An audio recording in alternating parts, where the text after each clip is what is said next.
una namin pinuntahan ay ang highest point ng Pola na kung saan tanaw mo ang malawak na Nawan Lake.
Sa puso ng Pola, Oriental Mindoro, kung saan nagtatagpo ang bundok at dagat, matatagpuan ang isang simbolo ng pag-asa na isinilang mula sa trahedya, ang Shrine of the Ridge to Reef Cross. Matatagpuan sa tuktok na Sitio Centro 2, Barangay Pahilahan.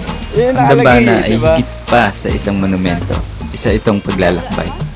Kasi meron itong 257 steps. Noong Pebrero 2023, isang oil spill ang sumira sa yamang dagat at kabuhayan ng Pola.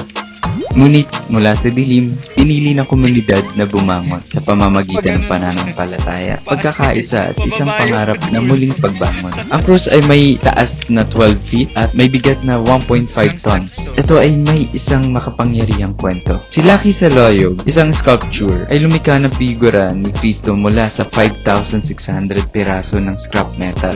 Bakal, tubo, kadena, mga labi ng hirap na ginawang pag-asa. Ito ay nakaharap sa dagat. Ang dambana ay sumasagisag sa prinsipyong ridge to reef. Pangangalaga mula sa kabundukan, ilog, baybayin, hanggang sa bahura. Isang panawagan na alagaan ang ating kalikasan habang hinuhubog ang paghilom. Para sa Pola, higit pa to sa isang destinasyon. Ito ay sanktuaryo ng pananampalataya, ilaw ng pangangalaga sa kalikasan, at pangako na mula sa pagsubok may pagbangon. Sumabit ulit. Sumabit ulit. Oo. Magkatabi na sila. Baka sa amin mo pa mabatoy.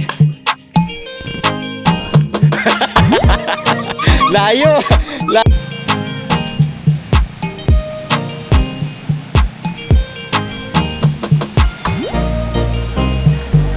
May pinuntahan din kaming White Beach, ang Sawang Beach. Kaso nga lang, bago ka makapunta, ito ang iyong mga dadaanan.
Hindi ito commercial na destination.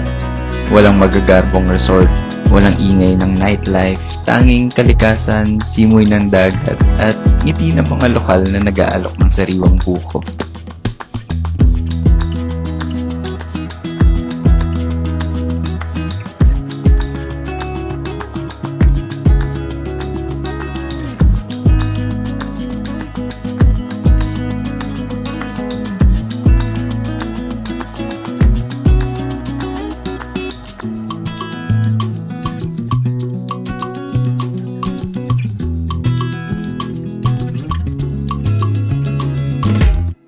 mga makakainan din sa lugar, katulad na tong lugar ni Kadesti, isa ring vlogger sa YouTube, at nag-offer sila ng lomi.